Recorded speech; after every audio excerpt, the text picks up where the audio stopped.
Coming at you like a Nolan Ryan fastball from the Hoban Law Group office here in beautiful downtown Denver, Colorado. This is the Hoban Minute, and I'm your host, Eric Singular. I'm here with the one, the only, president and founder of the Hoban Law Group, Mr. Bob Hoban. And Bob, it's been a long day for us. We were up very early this morning on an educational forum for the country of Ecuador and the opportunities presented by the industrial hemp crop as a new emerging agricultural commodity. So let's reflect for a moment on the day that we've had and getting to speak with the folks in Ecuador. And I know, you have a lot of experience going down to Latin America and speaking about how industrial hemp is the backbone of the global cannabis industry, this wonderful Bob Hobanism, if you will. And so before we jump into a conversation about some other topics, let's just reflect a little bit on that. Yeah, so our great partners, Javier and Jose, out of Guayaquil, Ecuador, with our law firm, moved forward with legislation a few years ago. And that actually came into fruition in 2019. And when it did, it was a milestone for that country. And they have asked for assistance and they have asked for support, and we've brought different people to the table. And as that legislation was enacted, today what we talked about was, how do you put it in place? How do you begin to act on it? How do you use this legislation that's out there that is, earth-shattering to a certain respect? 1% THC, industrial hemp, but also what I'm very proud of is through those gentlemen in Ecuador and the Ecuadorian government and its Ministry of Agriculture. They're looking at this thing very, very carefully. What did other countries do that succeeded or did not succeed? What are some of the lessons we could learn from this experiment, if you will, across Latin America? And it really has been a fascinating experiment. But at the end of the day, that is what today was all about. Now that we've got legislation, what happens? Do we go all in on cannabinoids? Do we focus on food or grain, related distribution channels? Do we look at fiber? And that was what it was about today. Just like you talked about. You talked about the grain uses and looking at hemp from a commodity-based perspective versus just a profitable single-purpose crop, which is not so profitable these days, given the sort of contraction of the industry and the lack of, easy to manipulate and operate within regulations. So anyway, that's what today was all about, and it was extremely exciting. And the feedback we got after the fact was, thank you for that presentation. Thank you for that well-rounded discussion, because it presented all different aspects of how farmers and how you look at this plant from an agricultural perspective. It's not a plant based on a single purpose that's going to come in and save the day economically. It can in certain places. In the United States, we talk about Pennsylvania and some other states have looked at legalizing marijuana, New York, for adult use to sort of salvage the budget for economic gain. And the Latin American governments have come out that way, but they're learning and they're trying to learn from their neighbors, which is really, really encouraging because it's a tremendous opportunity. Well, and there's something special about South America, and I say that as someone who's never traveled there. I can only imagine the kind of feelings that you have about South America, getting to spend some time down there in Colombia, Brazil, Uruguay, all the places that you've been around. And maybe some of that kind of special element comes from the fact that these places have a rich history of cannabis cultivation, which is very, very interesting to me, especially nowadays. When you look at hemp, and one of the things we talked about, a big component of this was genetics, because it does establishing an industry, as we saw here in the United States, it really starts with, what the heck are you going to put in the ground? You have your regulations, you have your policy, but when it really comes time to begin the process, the sourcing of genetics becomes a big issue. And so you look at Ecuador, you look at a country that's sitting right there on the equator that does have, you look at its neighbor Colombia, this rich history of marijuana cultivation, And it was interesting to hear Ryan Douglas, who has a lot of experience. He's come onto this podcast. He's worked in Canada as a master grower for Canopy Growth, one of the biggest cannabis companies in the world. And he spent time in Colombia. And to hear him talk about these are the challenges you're going to face, just like you're saying, that people have done this. Countries have done this around the world, and you have to learn from the mistakes that they made. You have to learn from the obstacles that they've faced so that as you implement your program and as you really begin to foster industrial hemp as an agricultural commodity, you're not just spinning your wheels, but you really are optimizing it for the existing core competencies and infrastructure that exists in your country. And that was what was fun about Ecuador, was getting to do this research, getting to look at what are the latest reports from USDA, where's their consumption, their annual grain consumption, their fiber market. They have an interesting relationship with OPEC and a long history of oil, petroleum production and extraction, and as well as floriculture. And so it's really interesting to get this opportunity to look at these countries, to do this kind of case study analysis, and get to talk to these people. But also, Eric, doing it at not as an observer, as a participant, as someone that's actually involved in the crafting of where this country's brand new cannabis, cáñamo, industrial hemp, or sometimes medicinal cannabis programs, putting them into motion. And what you said a moment ago about sort of learning, you ain't going to learn what you don't want to know.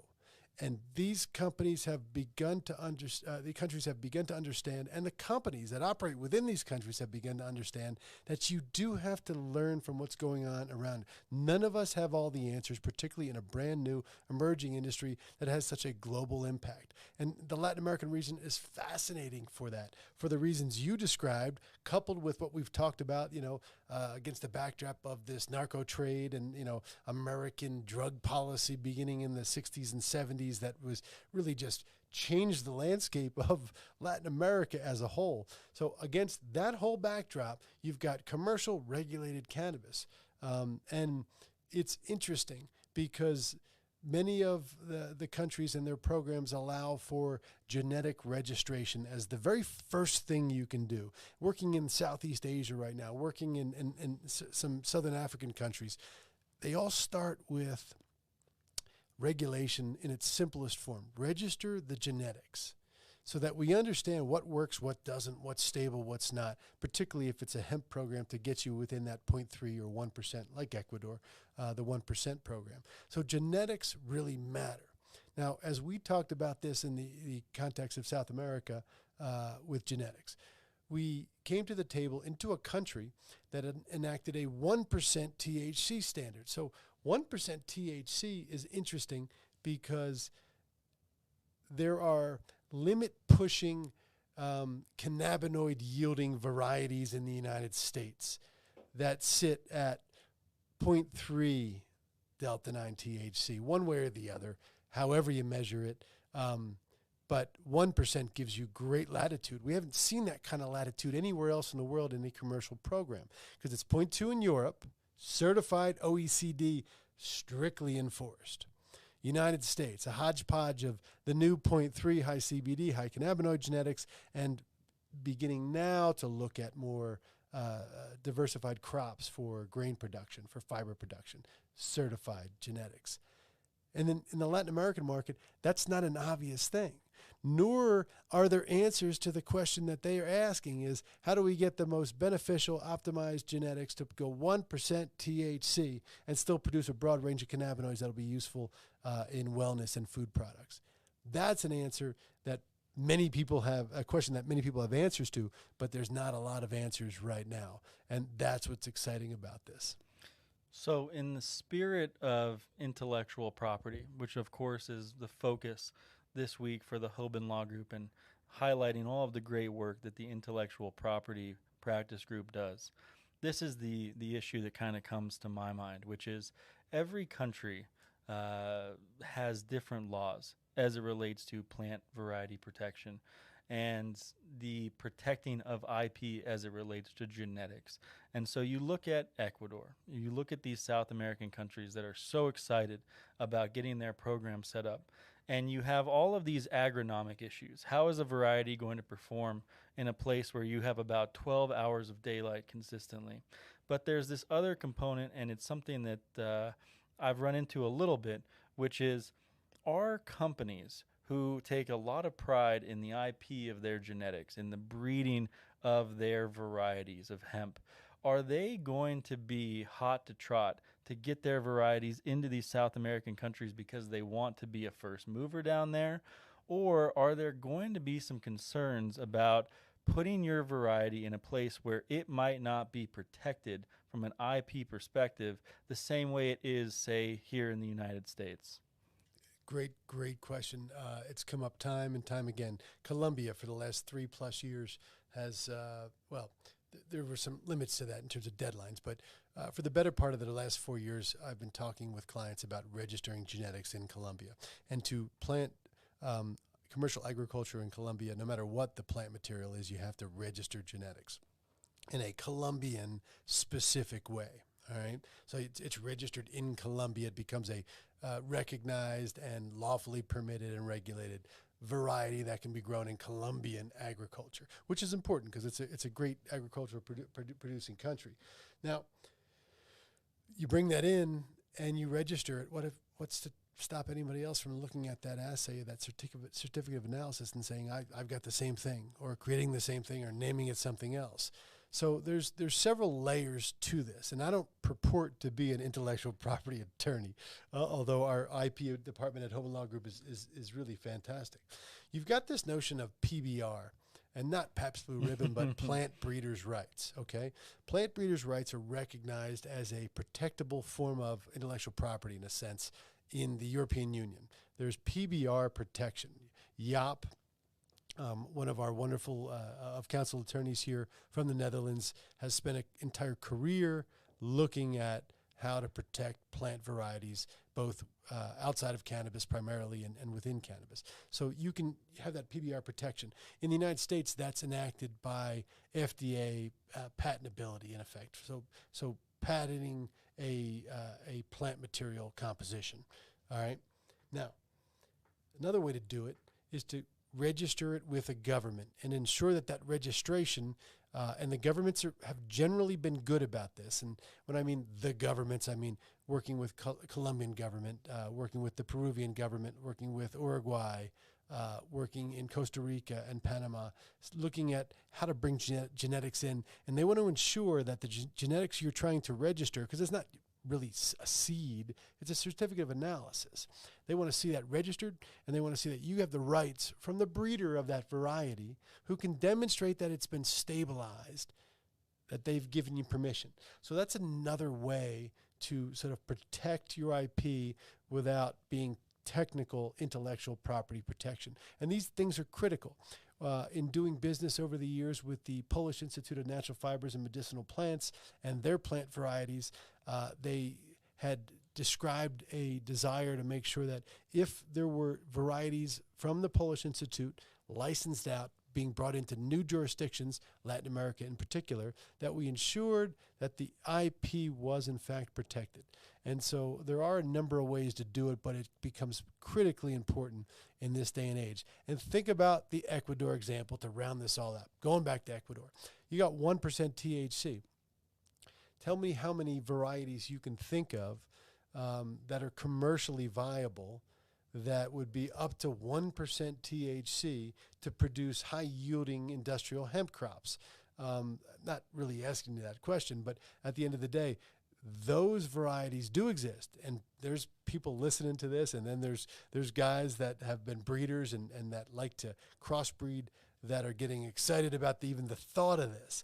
But at the end of the day, stabilized, repeatable genetics, that is the name of the game, and that allows you to register, which in turn allows you to protect that intellectual property as something novel. And that's what we're seeing happen in real time in Ecuador, which is pretty darn interesting, pretty cool. Well, and there's something particularly interesting about cannabis breeding, because so much of it we know happened underground. It was something that people were doing, particularly in the black market marijuana space, where people were having so much fun and freedom to mess around with the genetics. And it's interesting to see an industry that is, to use your words, Bob, sprung from night into the sun, where you have these guys who were operating illegally, but they're plant experts. They're botanists when it comes to cannabis. And what I see, particularly in a conversation around grain and fiber in Ecuador, is you have the majority of these varieties that were bred and originated at high northern latitudes. And more than likely, the thing that it's going to take to get these varieties acclimated to that very unique climate that's at the equator is probably a little bit of breeding, maybe a little bit of genetic editing.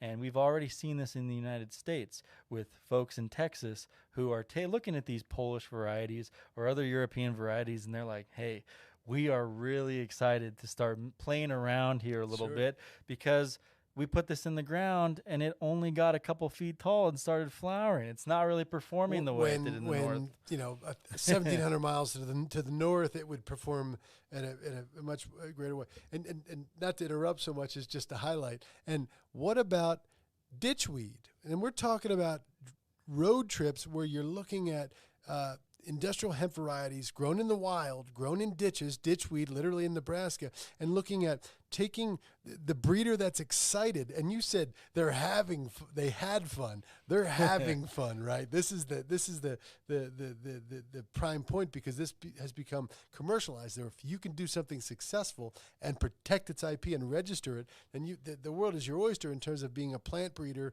in this day and age in this industry. So it's terribly exciting. But what if you took a stable variety and you crossbred it with, for example, Iowa, Nebraska ditchweed that has grown? Nobody plants it. It just grows year after year after year, and it thrives in that environment. But it goes to your point.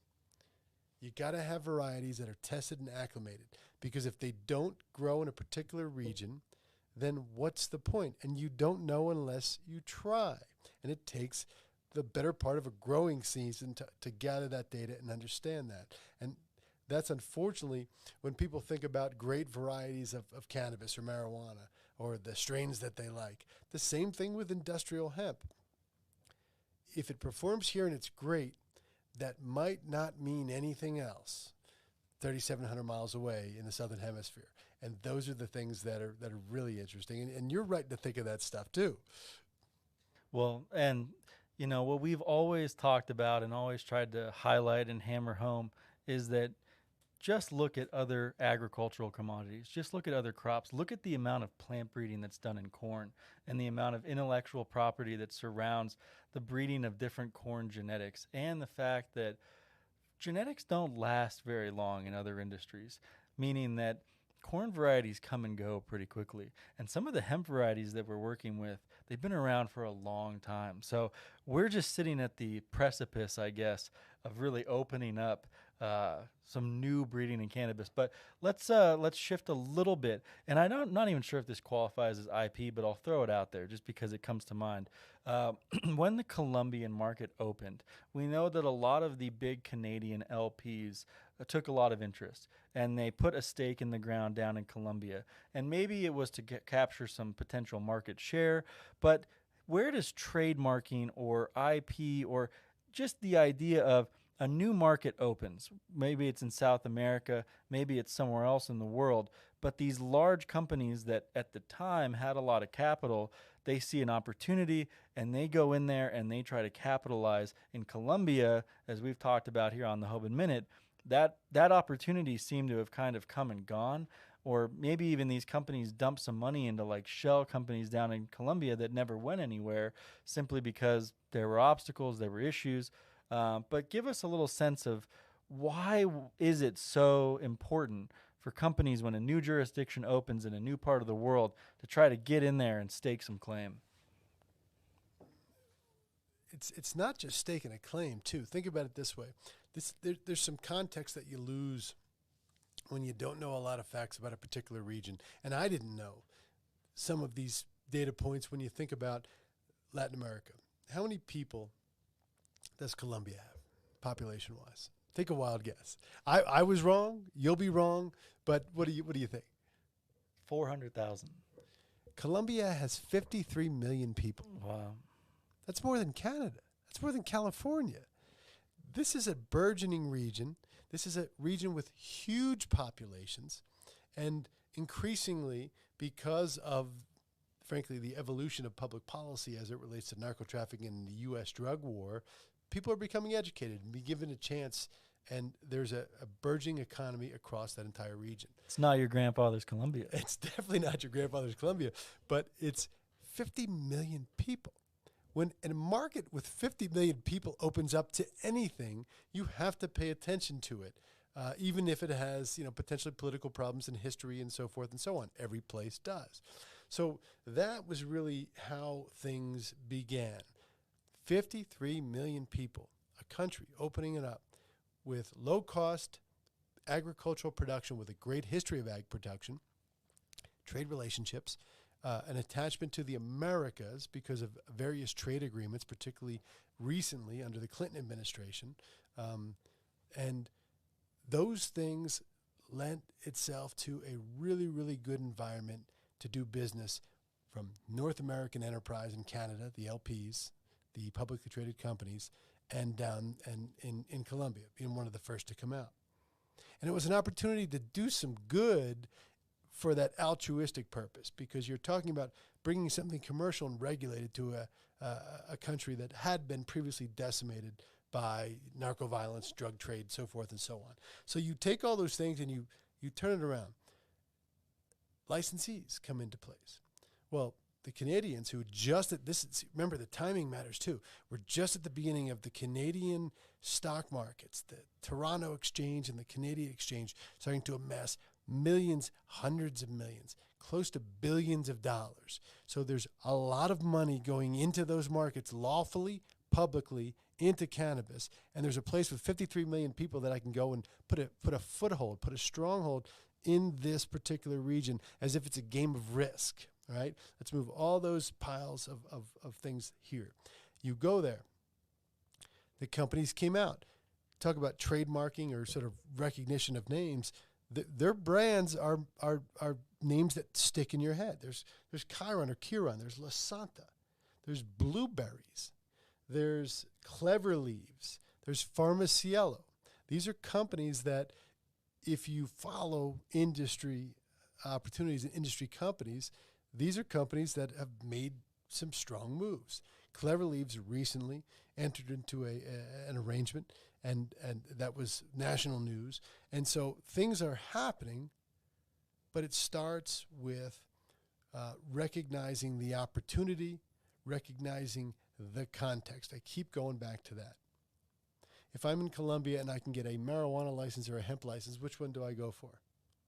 I go for the marijuana license because marijuana sells for more per pound or per kilo.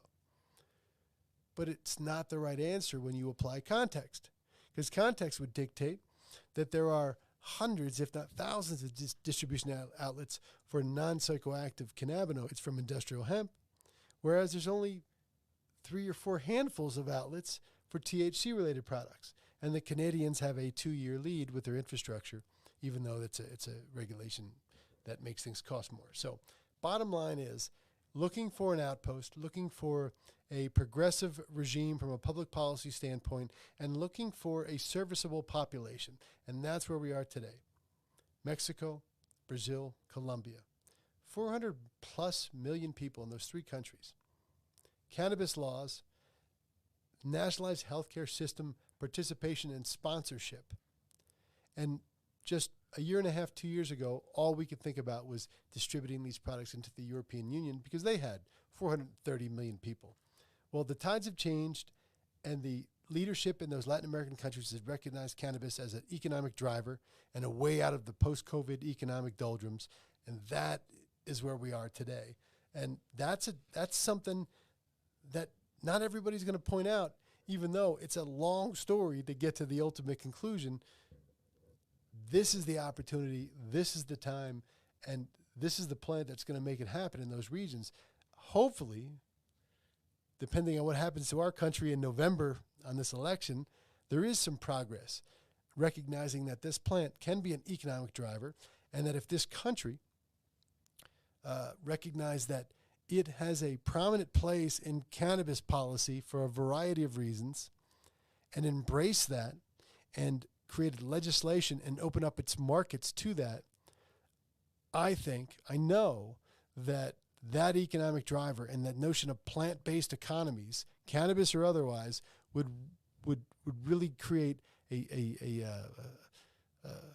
storm that would really awaken the global economic environment overall, not just to get us out of COVID, but going forward. It's hard to even know what to pose to you after that, Bob, because that was such a wonderful cherry on top. But just to drive us home, talking about context and sitting here with you, somebody who spent a lot of time in the European Union and in these European countries, and speaking to cannabis policy and cannabis industry leaders in those countries, my question to you, kind of looking at Latin America as the new opportunity, is just when you go down there and you're around these cultures that are so different than Europe and probably just so many innumerable ways, what is it to you about the Latin American culture that you think is it makes sense, and it's the iron is hot down in Latin America for cannabis, maybe as it relates to Europe, maybe as it relates to North America, but just this idea that there's something about the context and culture down south that is just well suited to take advantage of this opportunity, whereas others, as you're stating, like here in our country, the opportunity is ripe, the opportunity is there, but it's just not quite being taken the way that it could be in these other countries. To be brief, I think it's historical use, right? And I have numerous friends across that entire region, and what I've learned over the last 6 to 10 years is that Abuela would use cannabis to prepare something to help someone in her family with a condition, whether that's a bruised knee or a swollen joint or some sort of more serious genetic condition, that what we'd call homeopathic remedies are far more common. And interesting to me, the use of the cannabis plant is ingrained in that homeopathic remedy preparation sort of analysis. So folks have known this for a long, long time. They've used this plant, as we've always talked about, and we've known for a long, long time. So it's taking something that you would always get, grandma says take this, your aunt says take this, try this, that always worked, or at least had the effect of working, that sets the table for a commercialized environment. If you could look at, and then this is interesting because this is what came up in Uruguay. When we kept asking people, we said, what do you think if they sell cannabis, they sell marijuana in pharmacies? Because that's the plan, $1.50 a gram. That was the plan at that point in time before it was implemented.